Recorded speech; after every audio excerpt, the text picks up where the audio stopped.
Hello, welcome to this session on managing personal finances. This is a series of sessions that we'll have on managing personal finances. Let's start by looking at the importance of managing finances. Why is it important to manage personal finances? The first reason is that we are all having higher disposable incomes today. India is one of the fastest growing economies of the world, and that is creating more income and leaving more income in the hands of its citizens. So it's important for all of us to invest our income in assets that will generate enough wealth for our future needs. The second thing is the changing lifestyles. Our lifestyles are changing, our needs and wants are changing, and these are creating needs for new requirements and investments. So it's important to manage our money properly so as to satisfy our emerging needs and wants. Another important factor is increasing consumerism. Traditionally, Indians have been savers. The savings rate in India as percentage of GDP was very high, but the trend is changing. Today, all of us are spending a lot of money on luxury goods, on electronic goods, and digital equipment, which are costly.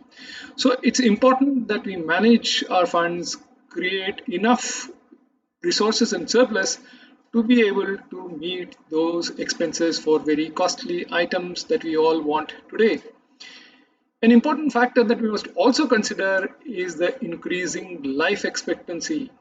The average life expectancy of Indians has increased over the years and is today 70 years, which means that an average Indian will live for 70 years. That means that all of us must plan our investments such that we have enough money for our household expenses and all our needs, medical expenses, and other needs until the age of 70.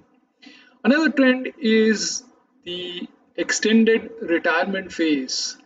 The work lifespan is getting shorter and the retirement phase is getting longer, which means that after a person stops working, he must have enough money generated out of his investments to meet the longer phase of his retirement.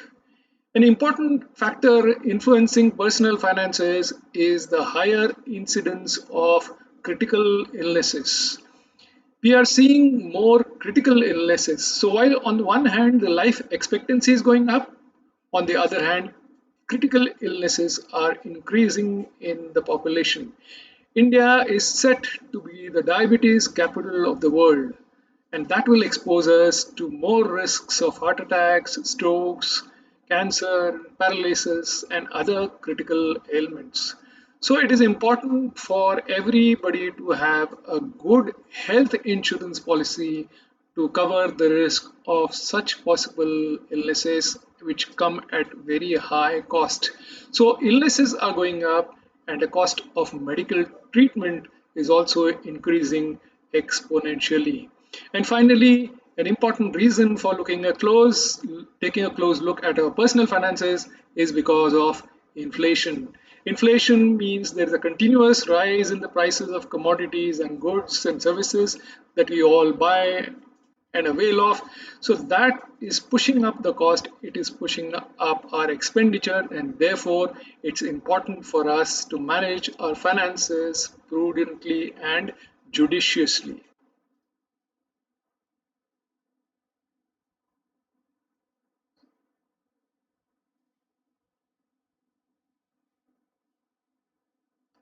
So, why is it important for us to be more financially literate? The reason is today there is a wide range of investment avenues. One can invest in bank fixed deposits, postal deposits, in equity investments, in mutual funds, real estate. There are alternate investment products like arts and antiques and paintings. A whole range of options exist, and it is important for an investor to understand the features and characteristics of all these diverse investment avenues. The second thing is that the complexities of these products are increasing. There are increasingly complex products that are available in the markets, such as hedge funds, derivative products, exchange traded funds, which are not easy for an investor to understand. The other important thing is while the expected returns that an investor has are going up, one's expectations of returns are going up, it is equally important to understand the risks associated with investing. So it's important to understand the risk return trade off before entering into investing strategies. Finally, it is important to protect ourselves, to guard against the push sales culture that agents and brokers of insurance companies and mutual funds have. Their agenda is to push their products without any regard for the needs of the customer. So, therefore, it is important for an investor to be more aware of products and availability of different options for investing depending on his needs.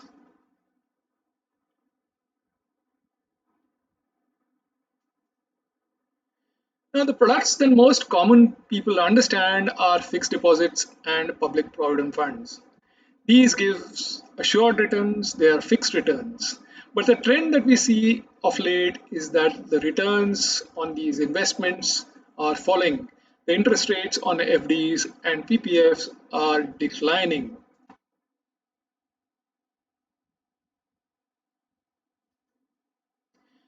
The other investment avenue that we all know of is equity shares. But equity shares have great volatility. There are times when they go up, there are times when they fall steeply. So there's a method in the madness of the markets, but if that's something that is difficult for an ordinary investor to understand.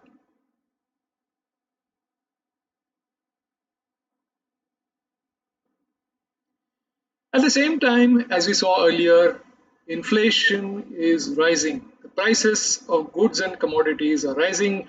Our household expenses, our expenses for luxuries, all these expenses are going up gradually.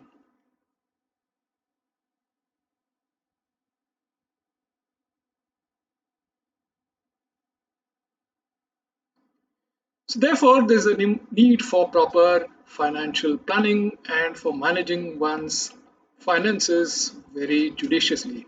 The starting point is to prepare a good financial mission statement.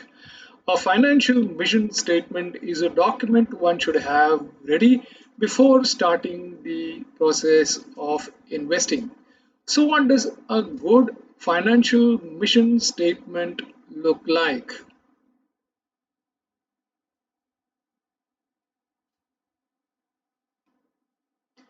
So, good financial mission statement reads something like this. The mission should be to create, preserve, and bequeath wealth.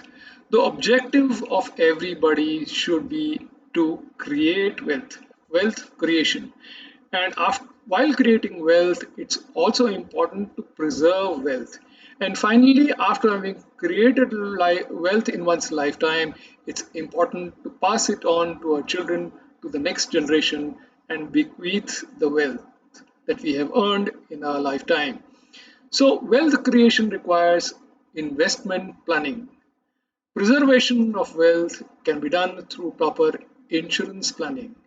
And the process of bequeathing wealth or transferring wealth to our children is done through what is called estate planning.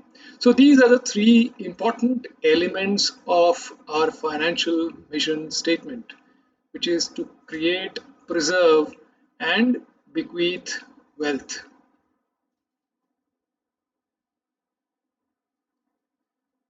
So, let us understand how do we measure wealth.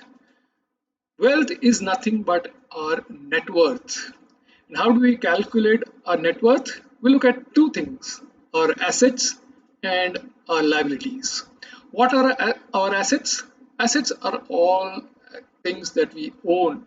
So, a car is our asset, gold that we hold is our asset, Shares are assets. House is an asset that we own. So these are all our assets. We also look at our liabilities. What are liabilities? Liabilities are what we owe. So if you take a loan for a house, the housing loan is our liability. If you take a car loan to buy a car, then that car loan is our liability. Now, net worth is calculated by deducting liabilities from assets. Or in other words, net worth is equal to assets minus liabilities. So that is the wealth of a person at any given point of time. So let us look at a simple example to calculate wealth. Let's take a simple example, a simple balance sheet of say Mr. Raj as on say 30th April 2020. On the left side are his liabilities, the amount that he owes. On the right side are the assets that he owns. Assume that Mr. Raj is a sales executive and he's got a bank balance of say 5,000. He has taken a two-wheeler, a bike, which is important for a salesperson. He needs to visit clients and meet clients to sell products. So he's bought a two-wheeler for 60,000 and his total assets are worth 65,000. 5,000 bank balance and the two-wheeler, the bike, worth 60,000. Now, for buying his bike, he has taken a bank loan for 45,000. So the present balance of that bank loan, the present outstandings are 45,000. So his total assets are 65,000. The loan that he's taken is 45,000. So the difference amount is assets minus liabilities, which is assets 65,000 minus liabilities 45,000. His net worth today is 20,000. So balance sheet is prepared to reflect the net worth of the person. So as of today, Mr. Raj has a net worth, has wealth worth 20,000. This is the starting point. He must plan and invest such that his wealth grows in future and is enough to meet his future needs.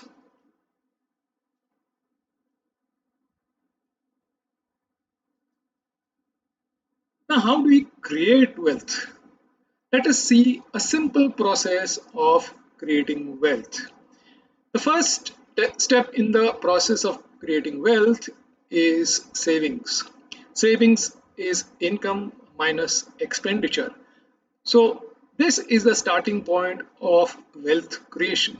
The critical part is where these savings are invested. In what assets are these invested such that the wealth is created. So, first is savings, the second step is investment, which leads to creation of wealth.